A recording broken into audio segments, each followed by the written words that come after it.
이제 묵상기도 하심으로 오늘 주예배를 하나님께 드리겠습니다. 왕이신 나의 하나님이여, 내가 주를 높이고 영원히 주의 이름을 송축하리이다. 내가 날마다 주를 송축하며 영원히 주의 이름을 송축하리이다. 하나님은 영이시니 예배하는 자가 영과 진리로 예배할지니라. 아멘.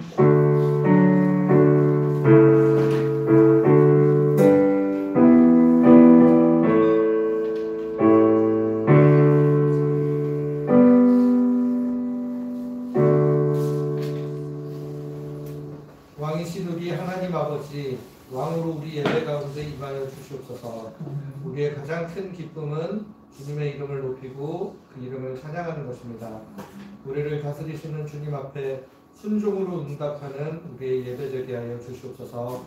예수 그리스도의 이름으로 기원하옵나이다. 아멘. 다 같이 자리에서 일어나셔서 찬송가 26장 1절 함께 찬송하겠습니다.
사도신경으로 우리의 신앙을 하나님께 고백하겠습니다.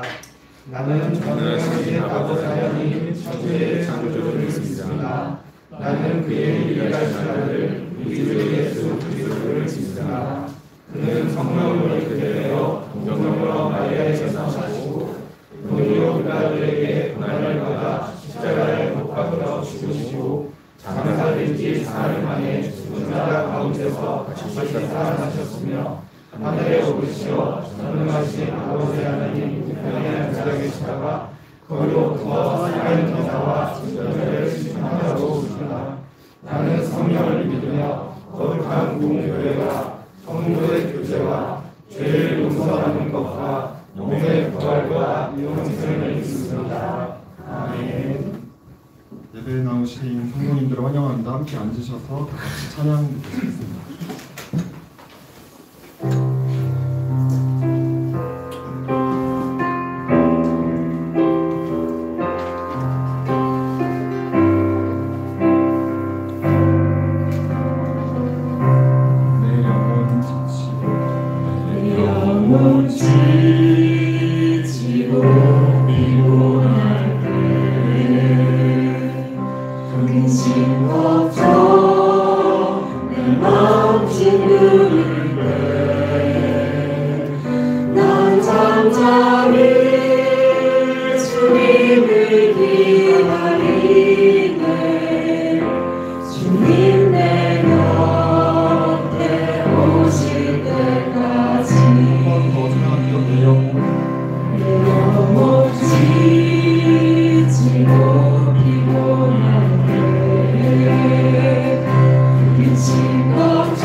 내게 부어주시네.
위에 세우게 거친 바람 위롭게 하시네 주만이 지나게 감추네 주는요 내게 불러주시네 You raise me up so I can stand on mountain. You raise me up to walk on stormy sea. I am strong and I am on your shoulders. You raise me up to more than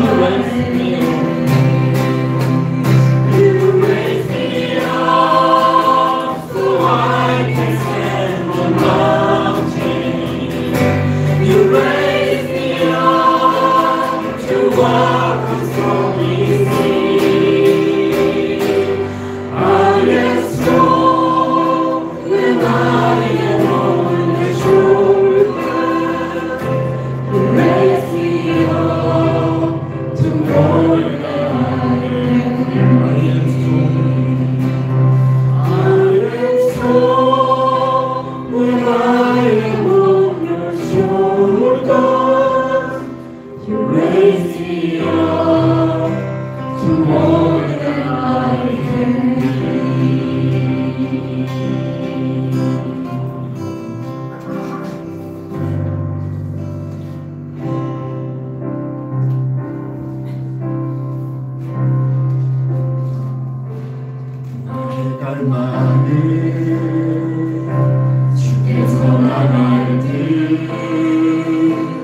나도 주님은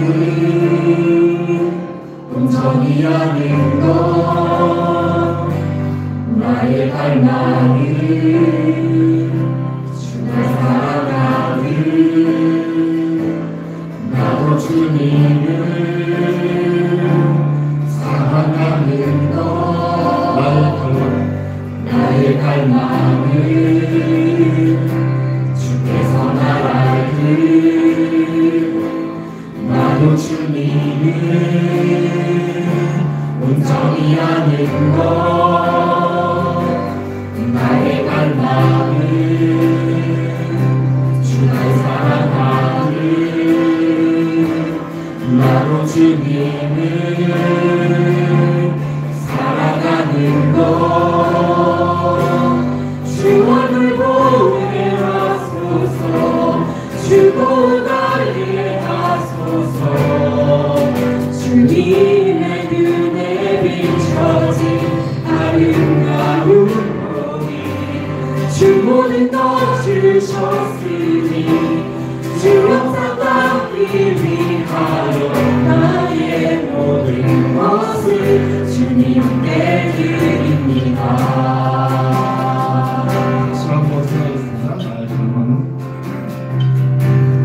나의 갈망은 주께서 날 알듯 나도 주님은 온전히 아는 것 나의 갈망은 주를 사랑하듯 나도 주님은 사랑하는 것 나의 갈망은 주께서 날 알듯 나도 주님은 온전히 아는 것 나의 갈망은 주를 사랑하듯 나도 주님은 사랑하는 것 주를 보게 하소서 주도 나에게 하소서 주님의 눈에 비춰진 아름다운 보리 주로는 너 주셨으니 주 영상 받기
받기 위하여 나의 모든 것을 주님께 드립니다.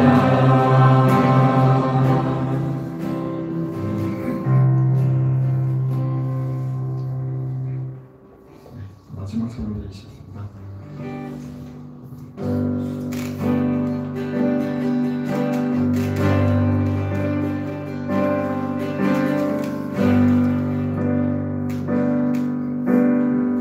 하늘보다 높으신 주 사랑, 하늘보다 높으신 주 사랑, 바다보다 넓으신 주 사랑, 나를 향한 크고 높으신 사랑, 내 구원된 그 모든 것 내게서 멀리 거두셨네. 나의 수치 찬양 되었네. 영원히 감사드리리. 주님의 은혜 날 찾아주신 그 사랑, 오 주님 내 전부 사랑해요. 경배해요. 나 주 위에 살리 영원토록 신실하신 주 사랑을 전하리. 하나님께서 세상을 사랑하사 독생자를 주셨으니 믿는 자는 영생을 얻으리. 하나님께서 세상을 사랑하사 독생자를 주셨으니 믿는 자는 영생을 얻으리. 하늘보다 높으신 주 사랑, 바다보다 넓으신 주 사랑, 나를 향한 크고 높으신 사랑, 내 구원된 그 모든 것 내게서 멀리 거두셨네. 나의 수치 찬양되었네. 영원히 감사드리리. 주님의 은혜 날 찾아주신 그 사랑, 주님 내 전부 사랑해요. 경배해요. 나 주 위에 살리 영원토록 신실하신 주 사랑을 전하리. 하나님께서 세상을 사랑하사 독생자를 주셨으니 믿는 자는 영생을 얻으리. 하나님께서 세상을 사랑하사 독생자를 주셨으니 믿는 자는 영생을 얻으리. 하나님께서 세상을 사랑하사 독생자를 주셨으니 믿는 자는 영생을 얻으리. 하나님께서 세상을 사랑하사 독생자를 주셨으니 믿는 자는 영생을 얻으리. 하나님께서 세상을 사랑하사 독생자를 주셨으니 믿는 자는 영생을 얻으리. 하나님께서 세상을 사랑하사 독생자를 주셨으니 믿는 자는 영생을 얻으리. 난 믿네, 난 믿네, 난 믿네. 다시 사신 독생자 난 믿네, 난 믿네, 난 믿네.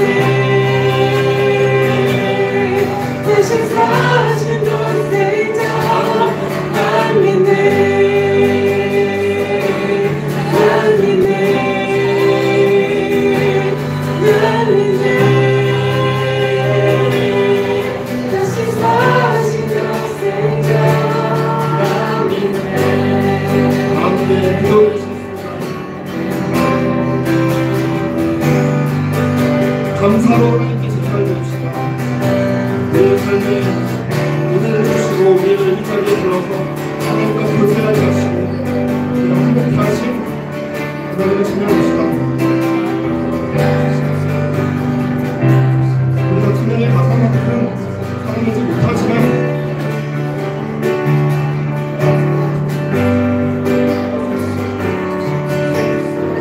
주님께서 우리에게 은혜와 큰 믿음 주셔서 우리가 이 가사들처럼 사랑할 수 있기를 소망하는 우리가 하나님의 믿음이 진보하고 그 사랑이 커져가서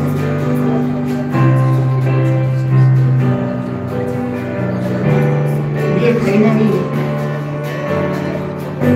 사랑의 생사로 드리는 것이 될 수 있는 기도합시다. 오늘의 예배를 위한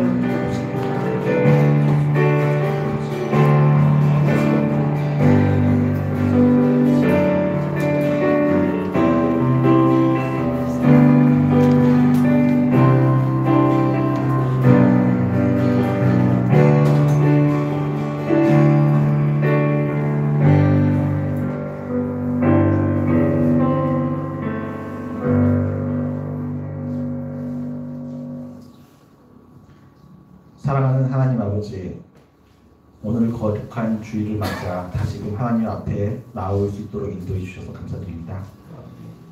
죄 많은 저희들이지만 하나님의 크신 은혜로 예배 자리에 나왔습니다. 이 시간 저희의 죄를 진심으로 회개하오니 주님 용서하여 주시고 예배를 통해 회복의 기쁨과 평안을 누리게 하여 주십시오. 하나님, 한국교회를 위해 기도합니다.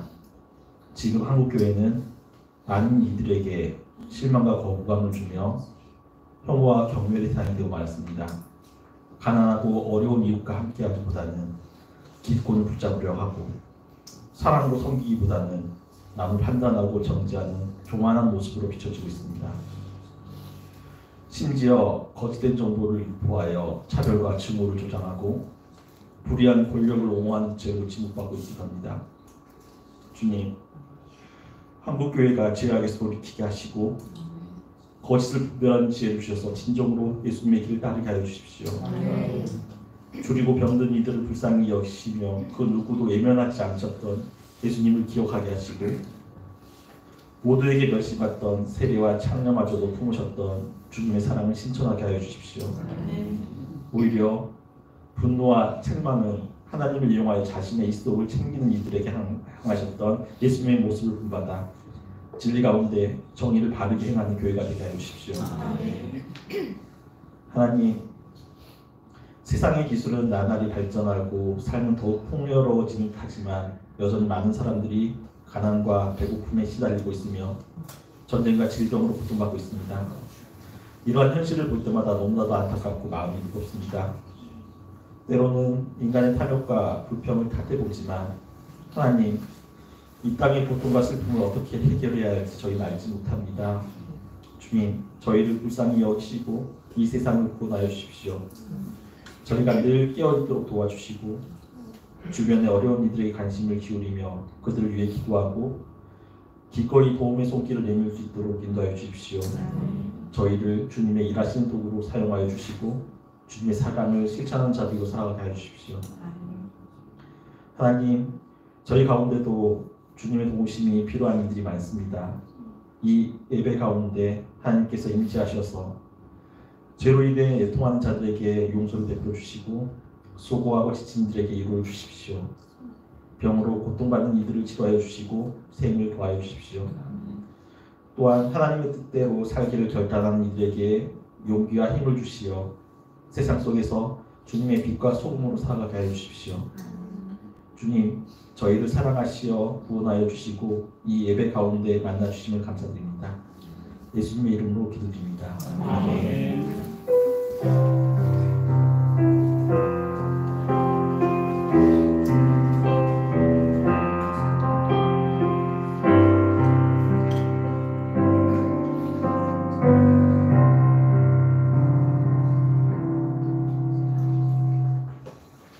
찬송가 210장 1절 함께 찬양하며 응원하겠습니다.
하나님 아버지, 언제나 저희의 삶을 부족함 없이 채우시고 돌보시는 은혜에 감사드립니다. 때로는 주님께 부족하다 불평하기도 하지만 잠시 서서 생각하면 주님께서 주신 사랑이 더욱 크고 놀라움을 고백합니다. 언제나 풍성한 사랑으로 저희를 돌보시는 주님 앞에 마음과 뜻과 정성을 다해 준비한 예물을 드립니다. 이 예물이 주님의 영광을 위한 곳에 사용되게 하여 주시고 주님의 사랑이 필요한 곳에 사랑으로 변화되어 전달되게 하여 주시옵소서. 감사드리며 예수 그리스도의 이름으로 기도드립니다. 아멘. 하나님께서 오늘 저희에게 주시는 하나님의 말씀은 신약성경 히브리서 12장 1절에서 3절까지의 말씀입니다. 신약성경 히브리서 12장 1절에서 3절까지의 말씀입니다. 이 말씀을 한 목소리로 봉독하겠습니다. 그러므로 우리에게 구름같이 둘러싼 커다란 승인들이 있으니 모든 무거운 것과 얽매이기 쉬운 죄를 벗어버리고 인내로서 그의 앞에 강한 경주를 하며 믿음의 주요 또 온전하게 하시는 이인 예수를 바라보자. 그는 그 앞에 있는 기쁨을 위하여 십자가를 참사 부끄러움을 개의치 아니하시더니 하나님 보좌 우편에 앉으셨느니라. 너희가 피곤하여 낙심하지 않기 위하여 죄인들이 그같이 자기에게 거역한 일을 참으신 일을 생각하라. 아멘. 이 시간 우리 예을 찬양대의 찬양으로 하나님께 영광 드리겠습니다.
주 뜻대로 주의 길로 참 진리로 이끄소서.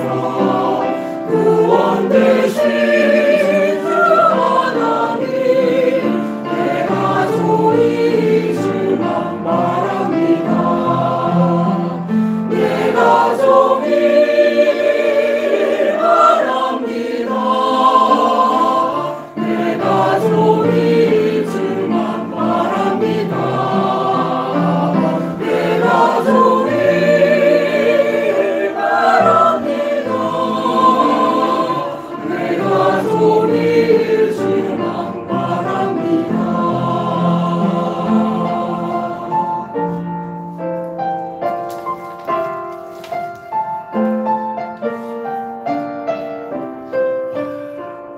기억하소서. 영원부터 보여주신 주의 극률하심과 자비를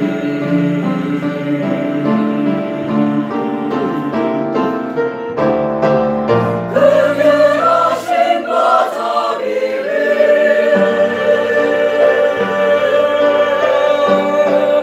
내가 지은 죄와 허물을 용서하소서.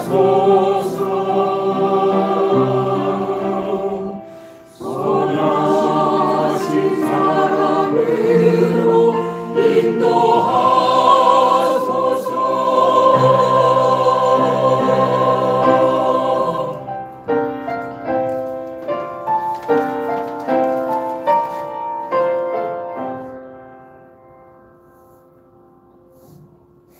주 뜻대로 주의 길로 참 진리로 이끄소서.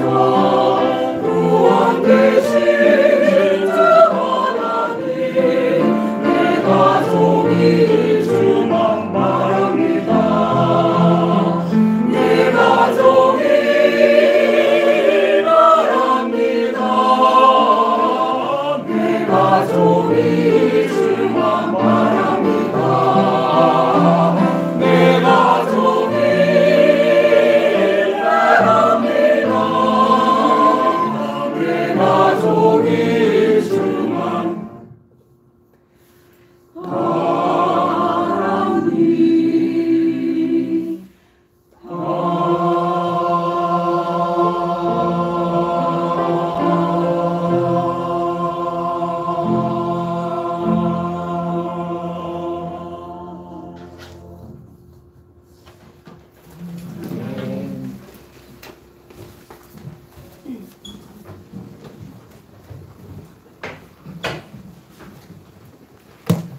우리 귀한 찬양 나눠주신 예을 찬양도 너무 감사드리고요. 하나님께 영광 돌리고 우리 찬양대 정리하는 마음으로 박수 한번 하겠습니다. 감사합니다. 여러분들 뒤에서 오면서 저는 1열 직관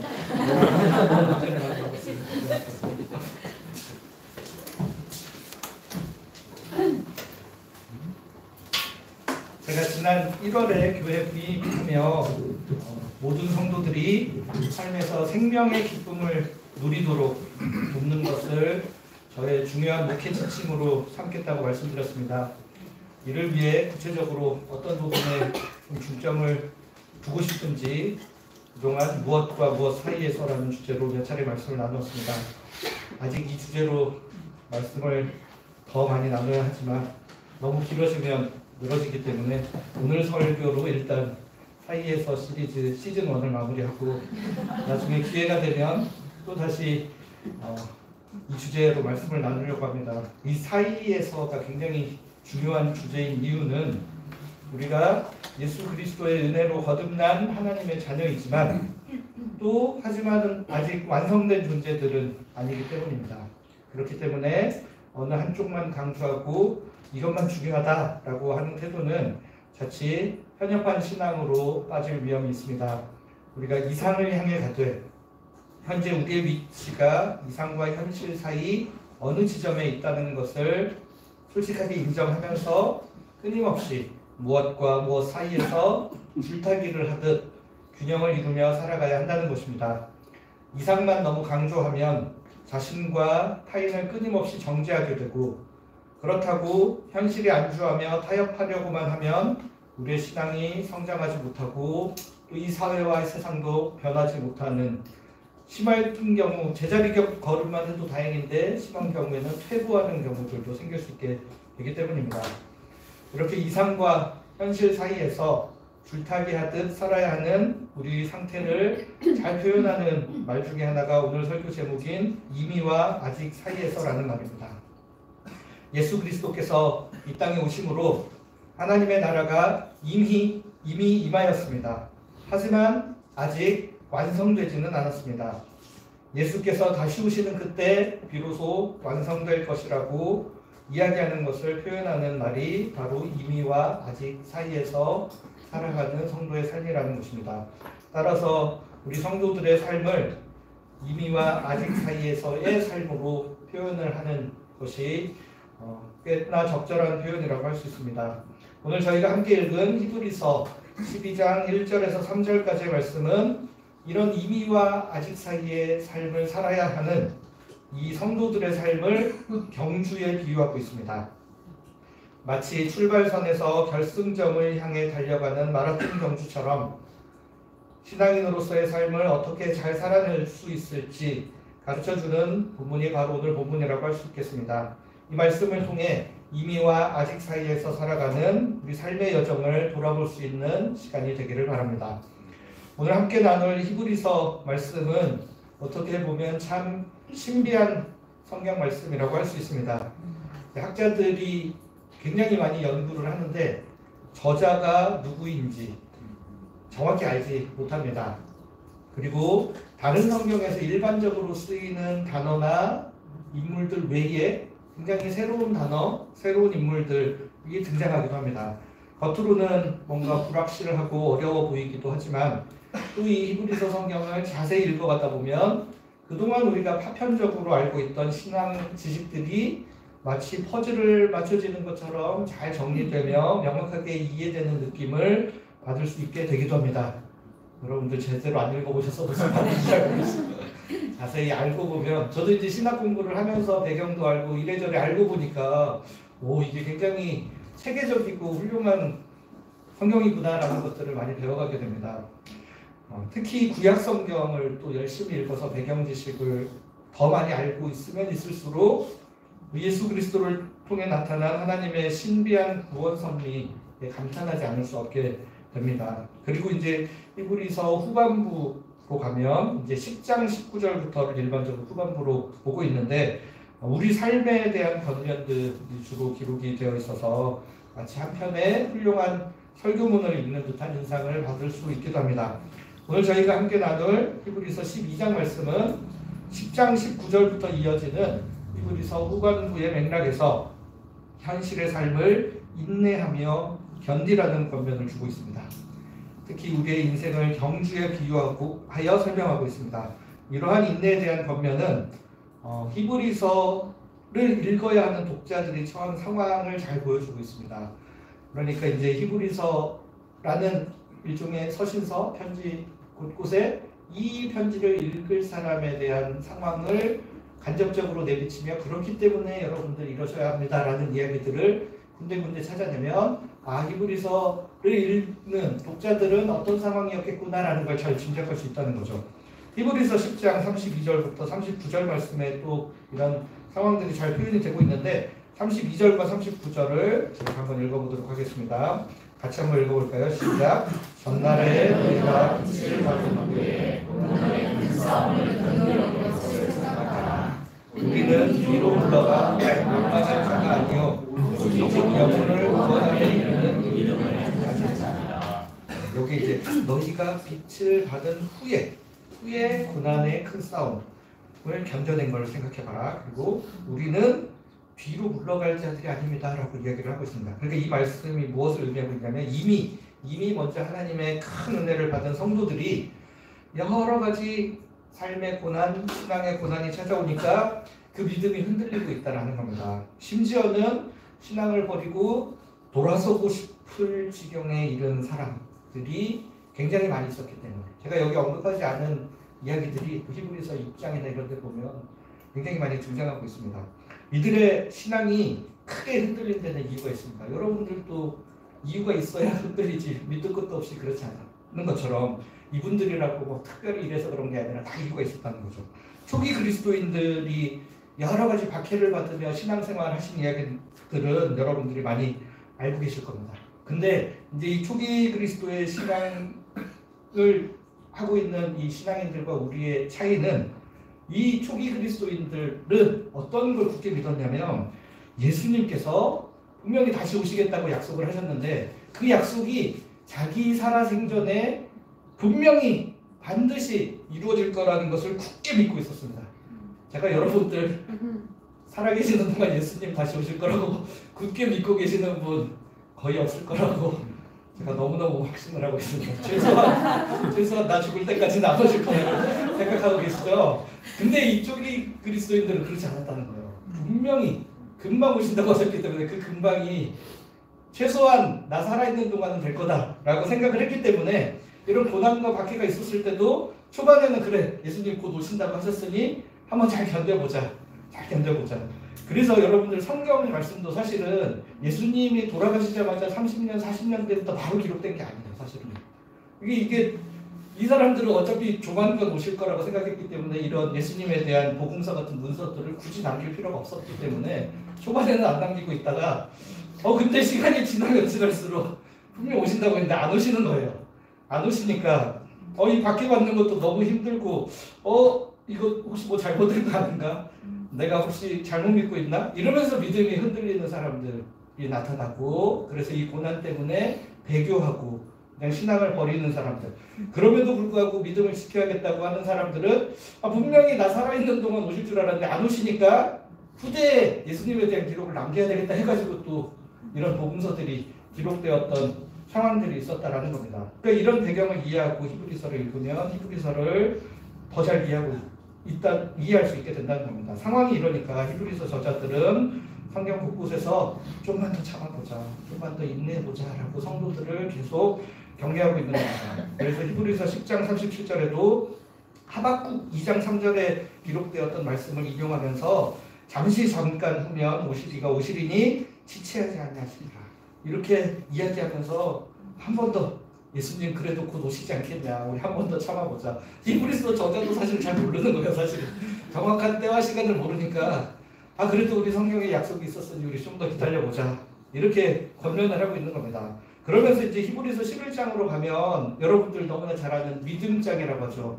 우리 믿음의 선배들도 어떻게 기다리고 인내하였는지 불확실한 상황에도 불구하고 어떻게 자신들의 믿음을 지켰는지에 대해서 쭉쭉쭉 소개를 하고 있고 그리고 나서 이제 오늘 12장으로 넘어와서는 이제 우리의 믿음의 여정이 우리 믿음의 선배들 구름같이 허다한 증인들과 같이 우리의 믿음도 단기 레이스로 보지 말고 장기 레이스로 생각하여 경주에 빗대어서 한번 좀 열심히 잘 가보자. 어떻게 하면 완주할 수 있겠느냐를 오늘 본문을 통해 이야기를 해주고 있습니다. 여러분들 일반적으로 마라톤과 같은 경주를 잘 하기 위해서는 두 가지가 필요합니다. 하나는 장애가 되고 걸림돌이 되는 것을 제거해야 되고 또 하나는 힘을 내서 달려갈 수 있는 추진 동력을 얻을 수 있도록 하는 것입니다.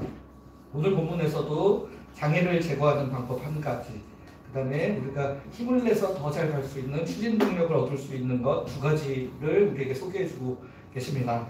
첫 번째로 12장 1절 앞부분에 이러므로 우리에게 구름같이 허다한 증인들이 있으니 라고 기록을 하고 있습니다.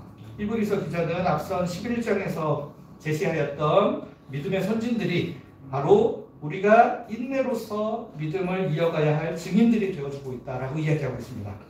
우리와 같은 어려움을 겪고 우리와 비슷한 상황에서 분투하였던 믿음의 선배들의 이야기들을 보면 우리만 이러는 게 아니구나. 우리보다 앞서서 이 길을 갔던 믿음의 선배들이 있구나 라고 생각하며 좀 더 힘을 낼 수 있었던 요건이 되죠. 그러나 천성적으로 약간 반골기질을 타고 태어난 사람들 약간 삐딱하게 또 이것들을 보면 믿음의 선진들 때문에 오히려 이게 걸림돌이 되는 경우들도 있습니다. 왜냐하면 저렇게 믿음 잘 지키고 사셨던 분들도 계신데 나는 왜 이거밖에 안 되지? 이러면서 그분들과 자기를 계속 비교를 하는 거예요. 저분들이야말로 성경에 기록될 정도로 믿음 좋은 분이니까 잘 견디고 나는 그래도 저 정도 경지에 이르지 못하는 사람이니까 나는 안 될 거야 라고 생각을 할 수도 있기 때문입니다. 그러니까 일상에서 살아갈 때도 우리가 잘되고 성공한 사람들을 바라볼 때 나도 좀 열심히 해서 저 사람처럼 돼봐야지 이런 생각을 하기도 하지만 또 반대로 저 사람은 저렇게 잘 나가는데 나는 왜 이렇게 살아가야 되나? 누구는 부모 잘 만나서 정말 편안하게 잘 살고 있는데 나는 왜 이러야 하나 하는 생각들도 같이 동일하게 들기 때문에, 그러니까 저희가 일상생활에서 이런 좌절도 동일하게 같이 경험을 하다 보니 교회에서도 믿음 좋은 신앙의 선배들의 이야기를 들으면 한편으로는 나도 잘 본받아야지 싶으면서도 저분은 나랑 질적으로 다른 DNA를 가지고 계신 분이니까 이러면서 자포자기하는 마음들이 들게 될 수도 있다는 겁니다. 하지만 히브리서 11장 말씀을 좀 더 자세히 들여다보면 우리가 소위 말해 믿음의 선진들이라고 이야기했던 분, 저희가 지난주에 아브라함의 사례를 굉장히 구체적으로 자세하게 살펴보지 않았겠습니까? 그러니까 특별히 믿음을 잘 지킬 만한 DNA가 있거나 그들이 그런 환경이 되어서 하나님이 저분들한테도 뭔가를 확실히 보장해 주셔서 믿음을 잘 지킨 게 아니라는 것을 알 수 있습니다. 이분들이 달랐던 것은 지난주에 설명한 믿음, 끝까지 잘 버티고 있었다는 것 하나밖에 없습니다. 대단히 특별한 능력을 가졌다거나 타고나기를 믿음 좋게 태어난 게 아니라는 것입니다. 그리고 하나님께서 그들한테만 특별한 무언가를 더 주시고 이런 것도 아니었다는 겁니다. 그들은 그저 하나님께서 그렇게 하실 것이라 약속하셨던 그 약속 하나만 붙들고 끝까지 버틴 겁니다. 그래서 히브리서 11장 39절 40절 말씀을 보면 굉장히 재미있는 이야기가 기록이 되어 있습니다. 같이 이번에 제가 새번역 성경으로 한번 같이 읽어보겠습니다. 시작. 훌륭한 사람이라는 평판을 가르쳐봤지만 약속된 것을 받지는 못하였습니다. 하나님께서 우리를 위하여 더 좋은 계획을 미리 세워주셔서 우리가 없이는 그들이 완성에 이르지 못하게 하신 것입니다. 그러니까 39절 보시면 이들이 믿음으로 말미암아 훌륭한 사람이라는 평판을 받기는 받았지만 그들이 하나님의 약속을 다 받았기 때문에 이런 평판을 들은 것은 아니었다라고 기록을 하고 있는 겁니다. 그러니까 믿음에 대한 열매로서 결과들을 잘 맺었기 때문에 이 사람들은 믿음이 훌륭하다라는 평판을 받은 것이 아니라 하나님께 뭔가 약속을 하셨는데 그 약속이 성취되는 것을 직접 보지는 못했지만 그럼에도 불구하고 묵묵하게 그 약속이 언젠가는 나 때는 이루어지지 않더라도 내 다음 때, 그러니까 아까 말씀드린 것처럼 예수님의 재림과 연관지어서 생각하면 나 때 분명히 예수님이 오실 줄 믿어 의심치 않고 신앙생활을 해왔음에도 불구하고 지금 당장 이루어지지 않는다고 포기하고 신앙을 버리지 말고 내 다음 때라도, 왜냐하면 우리 믿음의 선배들의 이야기들에 비추어 보았을 때 그들 또한 자신에 대해 믿음의 열매를 직접 보지는 못했지만 그렇게 해주실 거라는 믿음. 지난주 보던 아브라함 같은 경우도 하나님이 하늘의 별과 같이 땅의 티끌과 같이 많은 자손을 주시겠다고 약속한 걸 아브라함이 직접 보지는 못했어요. 끼케야 자신이 본 거는 한 명, 아들 하나가 쌍둥이 난 거, 끼케야 3명, 그 다음에 이스마엘 이렇게 해가지고 몇 명, 그 외에도 이제 또 다른 아들들이 있었다라는 기록들이 있긴 있습니다. 어쨌든 그렇다는 겁니다. 그러니까 그들이 약속이 성취될 것으로 믿고 자신의 몫은 다하며 자신의 자리에서 버티고 있었다라는 겁니다. 그리고 나서 무슨 이야기가 있냐면 믿음의 선조들에게 하였던 하나님의 약속이 우리를 통하여 완성될 거다라는 표현이 뒤에 나와 있죠. 우리가 없이는 그들이 완성에 이르지 못하게 하죠. 우리가 있어야 그들이 하셨던 하나님의 약속이 비로소 완성되는 것이다. 후대의 사람들을 통하여 하나님의 약속이 완성될 것을 믿고 기다렸던 믿음의 선배들의 이야기. 그렇기 때문에 우리도 구름같이 둘러싼 허다한 증인들, 즉 앞선 믿음의 선배들과 같이 한번 그 길을 달려가 보자. 약속이 확실하다면 그 약속을 붙들고 당장 눈에 보이는 결과가 없더라도 한번 버티고 그 길을 같이 한번 따라가 보자. 우리와 똑같은 성령을 가진 그들도 하나님의 약속을 믿고 당장에 눈앞에 보이는 결과물이 없어라도 하나님을 향한 믿음이 증거가 되어서 그것을 붙들고 버텨냈던 것처럼 우리도 우리에게 당한 경주를 끊임없이 한번 이어나가보자라고 강령을 하고 있는 겁니다. 그리고 또 하나 더 감사한 거는 사실 우리보다 앞서 이 길을 갔던 믿음의 선배들만 있는 것이 아니라 지금 이 순간 여기 앉아서 우리와 함께 이 길을 가고 있는 우리의 동역자들이 있다는 사실입니다. 여러분들 마라톤에도 페이스메이커라는 게 굉장히 중요하잖아요. 힘들고 지칠 때 옆에서 격려해주고 북돋아주는. 글쎄 나 혼자 산다에 보면 기안84 씨 막 마라톤 할 때 보면 시각장애인 분들 막 다 들고 열심히 달려가는 것도 옆에 같이 뛰어가는. 그러니까 기안84가 너무 괴롭고 힘들어서 포기하고 싶을 때 그 장애인께서 열심히 달려있는 모습을 보고 자기도 힘을 내서 더 열심히 달렸다고 하지 않겠습니까? 그런 것처럼 우리 서로가 증인이 되어 하나님의 약속을 믿고 그 뜻에 살아가는 것이 얼마나 귀한 삶인지를 서로에게 보여주고 있는 겁니다. 그렇기 때문에 우리가 주기적으로 함께 만나서 예배드리고 교제하는 것이 매우 중요합니다. 제가 몇 분한테 말씀드렸죠. 여러분들 저희 부모님보다 더 자주 만나는 관계입니다. 제가 여러분들한테 연락하고 얼굴 보고 인사하듯 저희 부모님한테 했으면 굉장히 효자 소리를 들었겠지만 그럼에도 불구하고 저희 이렇게 일주일에 한 번 별 가는 것 같아도 이게 굉장히 큰 거라는 이야기인 겁니다. 그래서 주기적으로 함께 만나서 예배하고 교제함을 통하여 나 혼자 이 길을 외롭게 가고 있는 게 아니구나. 우리 함께하는 우리 성도들, 동역자들이 이렇게 많구나라는 마음들을 되새기는 게 너무 중요하다라는 겁니다. 그러니까 교회 모임이 막 부담스럽게 뭐 일주일 내내 옛날처럼 계속 교회만 오셔야 된다는 이야기를 하는 것이 아니라 충분히 기쁨으로 참여할 만한 주일 예배, 금요 기도회, 그리고 각종 모임들을 통해 그 만남의 사건들을 통해 믿음의 격려와 성장이 하나님의 역사가 이루어진다는 것입니다. 저는 교회를 통해 이루어지는 모임과 만남들이 생각만 해도 부담스럽고 짐이 되는 모임이 되기보다는 함께하는 사람들로 인해 기대되고 즐거운 모임이 되기를 바랍니다.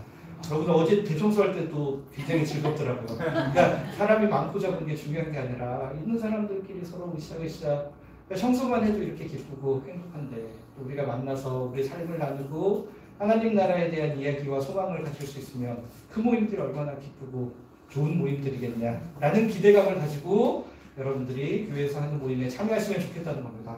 나 안 가면 큰일 날 텐데 그럴 때는 그냥 좀 쉬셔도 됩니다. 여러분 그 정도 믿음 있으셔야죠. 나 힘들어서 못 가는 날에는 우리 지체들 중에 누군가가 내 빈자리 메워줄 거다라는 그런 상호 신뢰가 이제 어느 날 갑자기 생기진 않습니다. 물론 서로 전우의식, 동지의식이 생기듯이 이거는 이제 만남이 거듭되면 될수록 생겨날 수 있는 것이라는 것을 여러분들이 기억하시면 좋겠습니다. 히브리서 10장 23절부터 25절 말씀 이렇게 기록하고 있습니다.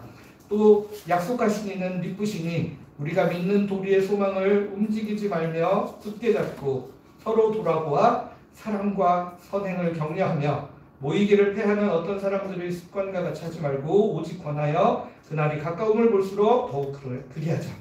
제일 중요한 게 사랑과 선행을 격려하는 겁니다. 여러분들 우리 막 얼마나 잘 모이고 얼마나 잘 하는지 열성분자와 연약한 사람들 분리해서 나누라고 그런 모임들을 모이는 게 아니라 만날 때마다 한 명이든 두 명이든 세 명이든 인원이 중요한 게 아니라는 겁니다. 우리 일상에서 사랑하며 삽시다. 하나님의 뜻을 이루며 선행을 하며 삽시다라는 것을 격려하기 위해 계속 모여야 된다라는 우리 모임의 구체적인 방향성을 이렇게 제시를 하고 있는 겁니다. 그렇기 때문에 저희 교회를 통하여 이루어지는 모든 모임이 누군가를 비방하거나 뒷담화하거나 하는 모임이 아니라 정말 사랑과 선행을 격려함으로 조금 부족하지만 서로 품어줄 수 있는 그런 모임을 통하여 그런 모임이 되어서 우리가 장기적으로 하나님 나라를 향해 나아가는 이 모든 경주가 서로에게 힘과 격려가 되는 그런 모임들 되기를 바랍니다. 두 번째로 하나님께서는 오늘 본문을 통해 우리에게 모든 무거운 것과 얽매이기 쉬운 죄를 벗어버리라고 이야기하고 있습니다. 이것은 바로 우리가 경주를 해나가는 데 있어 장애가 되는 것을 제거하라는 것입니다. 이러한 장애물에 너무 시달리고 거기에만 너무 몰두하다 보면 경주를 포기하고 싶어지기 때문에 그냥 버리고 가라는 겁니다. 버리고 가라는 거예요. 그거 어떻게든 잘 만들어서 막 이렇게 하려고 하지 말고 그냥 버리고 가라는 거예요. 버리고. 그러니까 이러한 장애물에 너무 시달리면 경주라는 본질을 잃어버리고 계속 장애물만 들여다보느라 이렇게 하고 있기 때문에 이것들을 놓고 그냥 가라는 이야기인데 먼저 여기서 이야기하는 모든 무거운 것이 어떤 것인지는 성경에서 구체적으로 이야기를 하고 있지 않습니다. 왜냐하면 각자의 인생에서 무거운 것이 딱 하나 정해서 이게 가장 무거운 거다 할 수 없지만 각자에게 내 손톱 밑에 가시처럼 내 인생을 무겁게 하는 것이 무엇인지는 스스로 좀 생각을 해보셔야 할 것 같습니다. 미래에 대한 불안감일 수도 있고 가족들에 대한 책임감일 수도 있고 생활하면서 받는 여러 가지 스트레스일 수도 있습니다. 말씀에서 이제 모든 무거운 것은 이제 각자 개인적으로 한번 뭐가 무거운지 판단해보라라고 하면서 그 뒤에 벗어버려야 할 것으로 정확하게 지적하고 있는 것이 있는데 그게 바로 얽매이기 쉬운 죄입니다. 그것이 우리 모두에게 공통적으로 적용된다는 것입니다. 앞서 이야기한 우리 삶을 무겁게 하는 것도 그 원인들을 파고 들어가다 보면 이 얽매이게 하는 죄로부터 기인하는구나라는 것들을 발견할 수 있게 되기도 합니다. 오늘 말씀에서 특별히 강조하고 있는 죄의 속성은 얽매이게 한다는 것입니다. 우리 존재를 얽어매는, 그래서 자유함 가운데 풍성한 삶을 누려야 할 우리의 삶이 자꾸 죄의 속박 가운데로 끌려오는 것입니다. 그리고 이 죄는 또 다른 죄를 파생시킵니다. 아담과 하와가 하나님 앞에 가장 먼저 죄를 지었을 때 보였던 반응이 무엇이었는지 혹시 기억하고 계십니까? 그것은 바로 하나님의 낯을 피하여 숨어버리는 것이었습니다. 창세기 3장 8절을 보시면 그들이 그날 바람이 불 때 동산에 거니시는 여호와 하나님의 소리를 듣고 아담과 그의 아내가 여호와 하나님의 낯을 피하여 동산 나무 사이에 숨은지라. 그 전까지는 하나님 앞에서 떳떳하고 자유로운 가운데 거리낌 없는 삶을 살던 존재였는데 죄를 짓고 나자 하나님의 낯을 피해 숨어버리고 싶어진 겁니다. 그리고 그렇게 숨기 시작하면 숨어있는 상태를 어떻게든 유지하기 위해 행동의 제약이 찾아오게 됩니다. 죄의 올가미가 사람을 얽매게 하기 시작한다는 것이죠. 그렇게 하나님의 낯을 피해서 숨었지만 하나님의 낯을 피해 숨는 것이 가장 중요한 일이겠습니까? 하나님이 그들을 발견하시고 질문하셨을 때 그들은 또 그들의 죄를 숨기기 위해 이제 거짓말을 하기 시작해야 되는 단계에 이릅니다. 하나님께서 왜 숨었냐고 물으셨지만 그들은 단지 벗었기 때문에 숨었다라고 이야기합니다.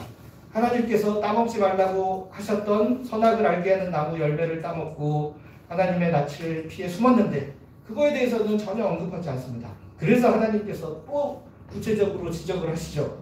그러고 났을 때 또 어떤 반응을 보입니까? 아담은 하와에게, 하와는 뱀에게 책임 전가를 하기 시작합니다. 요즘 어디서 많이 보던 거랑 너무 비슷하시죠? 제가 설교를 준비하다가 이거 어디서 많이 보던 거 요즘에 유튜브에 보면 이런 모습 너무 많이 나옵니다. 하나 거짓말을 숨기기 위해 계속 거짓말하고 자기의 책임을 면피하기 위해 다른 사람들한테 계속 전가하는 이런 모습들. 아담은 심지어 하나님이 주셔서 나와 함께 있게 하신 여자라고 표현을 하면서 은근히 하나님한테까지 책임 전가를 하는 그런 모습들, 내 잘못 아니라는 겁니다. 여러분 어떠십니까? 전혀 낯설지가 않죠.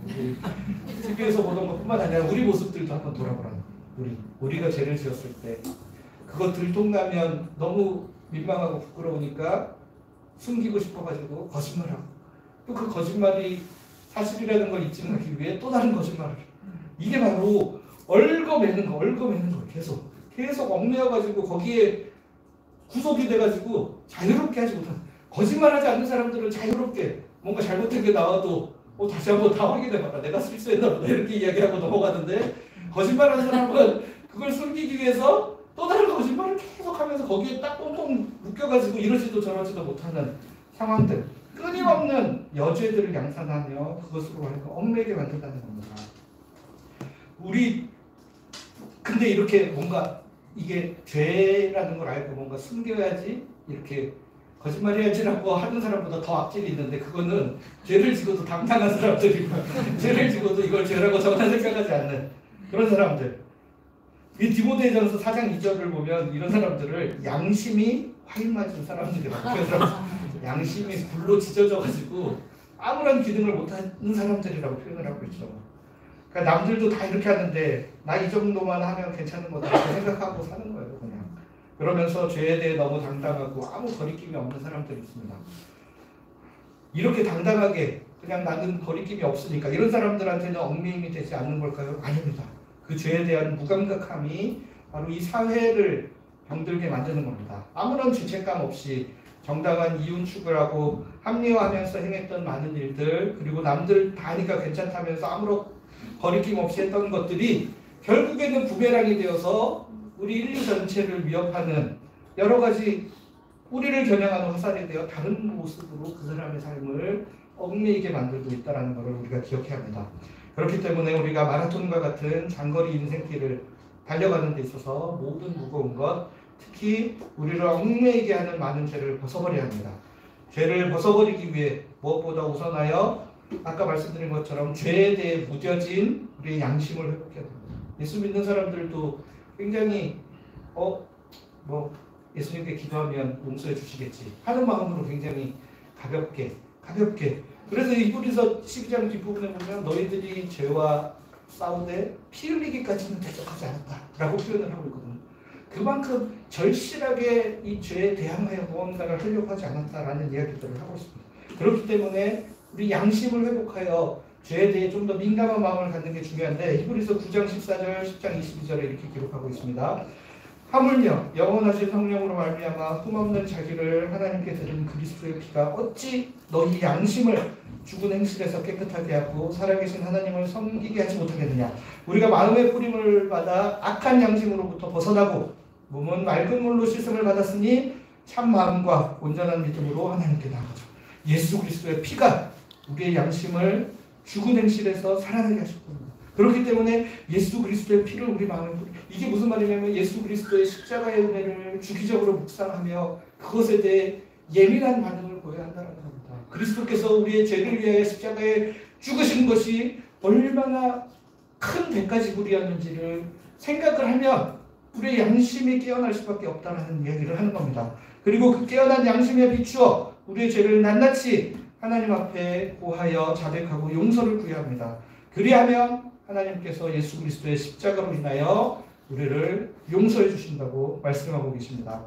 그렇게 할 때 비로소 우리 삶의 경주에서 우리 앞을 가로막고 앞으로 나아가기 어렵게 만드는 모든 무거운 짐들과 얽매이기 쉬운 죄들을 벗어버리고 그러니까 이거를 내가 다 감당하고 책임지는 게 아니라 예수 그리스도 앞에 모든 것들을 내어놓고 주님 앞에 맡겨드리고 대신 대가 지불 해주시기를 믿는 마음으로 벗어버리고 가야 되는, 계속 짊어지면서 모른 척하고 갈 때 이거 계속 짊어지고 가게 되는 거. 이게 있다는 사실을 망각하고 그냥 갈 때는 그냥 계속 다 짊어지고 계속 쌓여가기만 하기 때문에 우리 인생이 점점 둔탁해지고 무거워지는 것이죠. 우리의 죄를 깨닫는 은혜를 달려 하나님께 간구하여 깨닫게 해주시면 예수 그리스도께 맡겨버리고 훌훌 털어버리고 가벼운 마음으로 달려갈 수 있게 된다는 것. 마지막으로 우리는 예수를 바라보며 나아가야 합니다. 앞서 11장에서 구약에 나타난 여러 믿음의 선진들이 들의 예를 소개하며 동질감을 유발시켰던 히브리서 저자는 바로 예수 그리스도의 삶을 떠올리게 만듦으로 그것을 완성하고 있습니다. 우리가 믿음의 선진들의 삶을 보면서도 위로받고 인내하며 그 길을 걸어가지만 우리의 궁극적인 지향점, 우리가 바라봐야 될 분들은 바로 예수 그리스도시라는 것입니다. 하나님의 본체셨지만 사람이 되어 우리 가운데 오셨던 바로 그 예수 그리스도의 삶을 통해 우리가 우리의 가야 할 마지막 목표점이 어딘지를 확인하게 된다는 것입니다. 우리가 이 땅에서 무언가를 이루고 성취하는 게 내 인생의 목표다. 그러니까 어렸을 때 여러분들 장래 희망이 뭐냐라고 물어보면 어떤 직업이 되는 거예요 라고 표현을 하지 않겠습니까? 그렇게 우리의 꿈이 되어서는 안 된다는 겁니다. 우리의 꿈은 사랑해야 되고 우리의 꿈은 예수 그리스도가 되어야 한다. 이거는 평생 우리가 간직하며 살아가야 할 모든 성도들, 모든 사람들이 간직해야 될 삶의 목표입니다. 그러니까 여러분들 삶에서 직장에서 뭔가를 이루는 게 목표가 되는 것이 아니라 여러분들 그런 도구로 이 땅에 오신 게 아니라는 겁니다. 하나님의 사랑을 풍성히 누리며 예수 그리스도를 닮아갈 때 우리가 참으로 인간다운 삶을 살아갈 수 있고 참으로 우리의 이 삶에 기쁨과 행복이 찾아올 수 있기 때문에 예수를 바라보며 예수를 닮은 삶을 살아가는 것을 여러분들의 인생의 목적, 최종 목표로 삼고 살아가야 한다는 것을 이야기하고 있는 겁니다. 빌립보서 3장 12절 14절 말씀에도 내가 이미 얻었다 함도 아니요 온전히 이루었다 함도 아니라 오직 내가 그리스도 예수께 잡힌 바 된 그것을 잡으려고 달려가노라. 형제들아 나는 아직 내가 잡은 줄로 여기지 아니하고 오직 한 일 즉 뒤에 있는 것은 잊어버리고 앞에 있는 것을 잡으려고 표대를 향하여 그리스도 예수 안에서 하나님이 위에서 부르신 부름의 상을 위하여 달려. 사도 바울도 뒤에 있는 거 버려버리라는 거예요. 이거 자꾸 뒤에 있는 거 과거에 얽매여서 내가 잘못한 것들 그것만 묵상하고 계시지 말고 이거를 그리스도 예수께 맡겨드리고 우리는 앞을 보며 예수를 보며 한 걸음 한 걸음 나아가는 이런 은혜가 우리 모두에게 있기를 바랍니다. 우리가 이렇게 예수 그리스도를 목표점으로 삼아 한 걸음씩 다가갈 때 예수 그리스도께서도 우리처럼 인내하며 자신의 삶의 길을 걸어가셨는데 어떻게 걸어가셨는지를 기억하라라고 12장 2절에 이렇게 이야기합니다. 믿음의 주요 또 온전하게 하시는 이 예수를 바라보자. 그는 그 앞에 있는 기쁨을 위하여 십자가를 참으사 부끄러움을 개의치 아니하시더니 하나님 보좌 우편에 앉으셨느니라. 예수님 또한 그랬다는 겁니다. 예수님도 앞으로 있을 그 기쁨을 위하여 자신의 부끄러움을 감당하시고 자신의 고난들을 기꺼이 감당하시고 그 앞에 있는 기쁨이 뭐냐? 화려한 영광이나 의리한 뭔가 저기 뒤에 나오는 하나님 보좌 우편에 앉는 게 바로 자신의 목표였을까요? 저는 절대 그게 아니라고 생각합니다. 왜냐? 빌립보서 2장 6절에 보시면 그는 하나님의 본체시나 하나님과 동등됨을 취할 것으로 여기지 아니하고 사랑하는 그러니까 원래 하나님과 동등됨을 취했던 분이 하나님 보좌 우편에 앉겠다고 사람이 되셨냐는 거예요. 절대 그럴 수 없다는 거죠. 하나님과 동등됨을 취하고 하나님 보좌의 우편에 앉아 영광을 받는 것은 디폴트값. 원래 그 정도 하고 계시던 분이셨는데 굳이 사람이 되어 우리 곁에 오셨던 이유가 무엇일까 생각을 해요. 그가 바라고 노렸던 기쁨이란 과연 무엇인가? 바로 예수님의 기쁨은 사랑하는 우리들에게 참 생명과 참 자유와 참 기쁨을 주기 위해서 기꺼이 고난받는 삶으로 자신의 능력을 제한하여 인간이 된다는 것은 여러분들 십자가에서 죽는 것보다 더 큰 고통이에요. 사실 십자가에서 죽는 건 한순간에 일어나는 일인데 30년 내내 그냥 불편한 삶을 감당하면서 살아야 된다는 거예요. 그러니까 여러분들 가끔 순교하시는 분들 굉장히 훌륭하고 당연히 훌륭하고 대단한 분이시지만 살아남아서 믿음의 고난을 계속 받으면서 믿음을 지키셨던 믿음의 선배들 또한 너무너무 훌륭하시고 저는 개인적으로는 남아 계셨던 분들이 더 훌륭하다고 생각해요. 사실은. 근데 예수님이 이 땅에 오셔서 십자가의 고통만 받으셨다고 생각하시면 안 됩니다. 인간으로서 이 땅에 살아가는 모든 순간이 일종의 고통이었어요. 할 수 있는데도 못하면서 인간의 몸으로 제한되어 심지어 깐난애기로 태어났을 때는 자기 힘으로 할 수 있는 아무것도 없어야 되는 우리가 똑같은 모습으로 오셨기 때문에 그렇다는 겁니다. 그러니까 그럼에도 불구하고 예수님이 이런 고난과 고통과 불편함을 감수하신 이유는 바로 여러분들, 바로 우리를 사랑하셔서 우리에게 참 생명의 기쁨이 뭔지를 가르쳐 주십니다. 그러니까 막 종교적으로 훌륭한 사람 되라고 우리한테 그렇게 하신 게 아니에요. 여러분, 예수님이 생명이 무엇인지 우리에게 알려주시기 위해서. 생명이. 그동안 사람들 사는 걸 보니까 참 생명의 기쁨을 모른 척 그냥 부자들이건 가난한 할 거 없이 동일하게 뭐가 진짜 생명의 기쁨인지를 모르고 사니까 그거 가르쳐 주시기 위해 우리 가운데 오셨다는 거예요. 더 놀라운 것은 예수님이 우리를 위해 얼마나 인내하셨냐면 죄인들이 자기에게 거역하신 것까지 참으셨다라고 기록하고 있습니다. 12장 3절 보시면 너희가 피곤하여 낙심하지 않기 위하여 죄인들이 이같이 자기에게 거역한 일을 참으신 일을 생각하라. 예수님께서 인간들을 위해 죽으시기로 결정하셨으니 최소한 인간들이 나에 대해 감사한 마음과 존경하는 마음 정도는 가져주겠지. 그러면 내가 그 힘으로 한번 견뎌보마. 이렇게 한 게 아니라 오히려 예수님을 거역하며 멸시와 모욕을 주었는데 그러니까 이 단순한 육체적인 고통뿐만 아니라 정신적인 고통까지도 다 감내하셨는데 이거를 참고 인내하셨다. 무엇 때문에? 그 앞에 있는 기쁨을 위하여. 우리가 참 생명의 기쁨을 누리며 잘 살아가고 있는 그 모습 보고 싶으셔서 그래서 참으셨다는 겁니다. 그렇기 때문에 우리도 지금 당장 우리 삶에 닥쳐오는 여러 가지 어려움들 보면 내가 이걸 과연 참는 게 옳은가? 하나님의 약속이 과연 진실한가? 내가 혹시 잘못 들은 거 아닌가? 이런 고민하기보다는 우리가 이런 삶을 살았을 때 우리에게 주어지는 참 생명의 기쁨이 무엇인지를 기대함으로 오늘 하루의 삶을 살아보자. 왜냐하면 예수 그리스도께서 그런 삶을 우리에게 보여주시기 위해 우리에게 오셨고 우리에게 그 기쁨을 주셨기 때문이라는 겁니다. 그 예수 그리스도의 사랑에 힘입어 우리 인생의 경주를 이미 시작되기는 했으나 아직 완성되지 않은 하나님 나라의 여정을 우리가 갈 수 있게 되었다라는 것입니다. 이제 말씀을 마무리하려고 합니다. 앞서 말씀드린 바와 같이 우리는 이미 시작된 하지만 완성되지는 않은 하나님 나라의 백성입니다. 하나님 나라가 이미 시작되었기 때문에 때로는 우리 삶이 은혜로 넘치고 풍성한 기쁨으로 채워질 때가 분명히 있습니다. 여러분들 사는 내내 고통스럽기만 하고 괴롭기만 하는 게 절대 아니라는 겁니다. 늘 그랬으면 좋겠지만 또 우리가 살아야 하는 삶은 또 여전히 고되고 힘겨우며 또 언제 끝날지 모르는 앞으로 할 수 없는 마라톤을 하는 것과 같이 지루하고 괴롭게 느껴질 때도 있습니다. 그리고 때로는 그 고난이 우리 앞을 가로막는 장애물이 되어서 그냥 중도에 포기하거나 돌아가 버리고 싶은 마음이 들게 하기도 한다는 겁니다. 하지만 이러한 고난이 우리를 단련시키죠.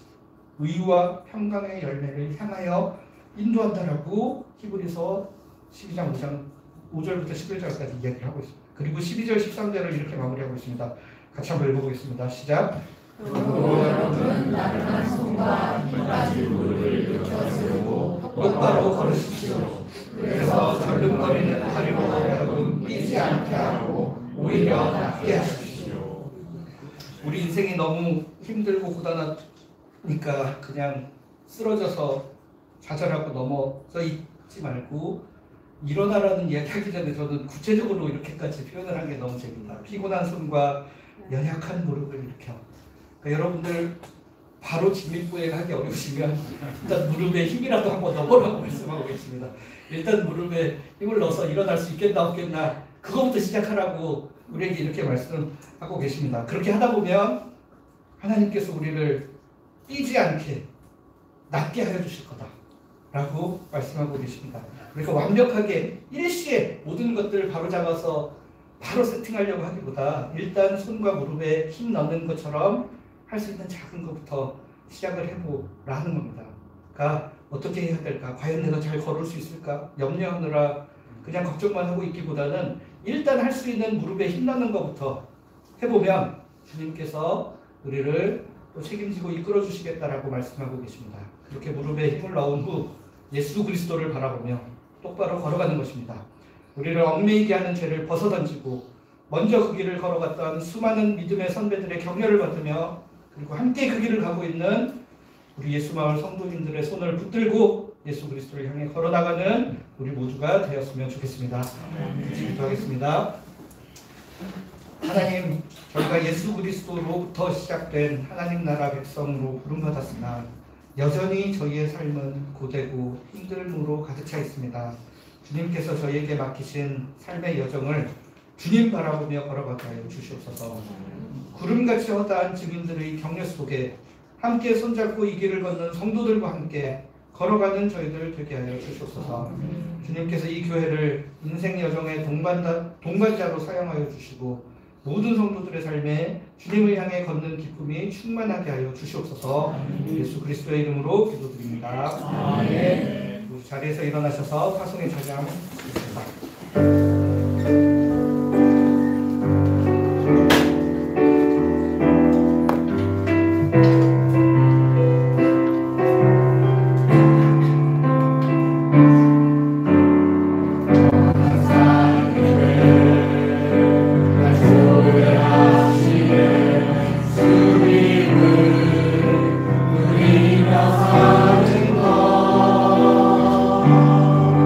날 지으신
우리 인생의 최종 목적지가 되어 주시며 우리와 함께 길을 걸어가 주시는 주 예수 그리스도의 은혜와 하나님의 사랑과 성령의 교통하심이 예수 그리스도를 바라보며 우리 인생의 길을 한 걸음씩 걸어나가기 원하는 모든 예수마을의 성도들과 그 가정과 일터 위에 그리고 새로운 선교지와 타지로 나가 생활하는 모든 성도들 위해 지금부터 영원토록 함께 하시기를 간절히 축원하옵나이다. 아멘.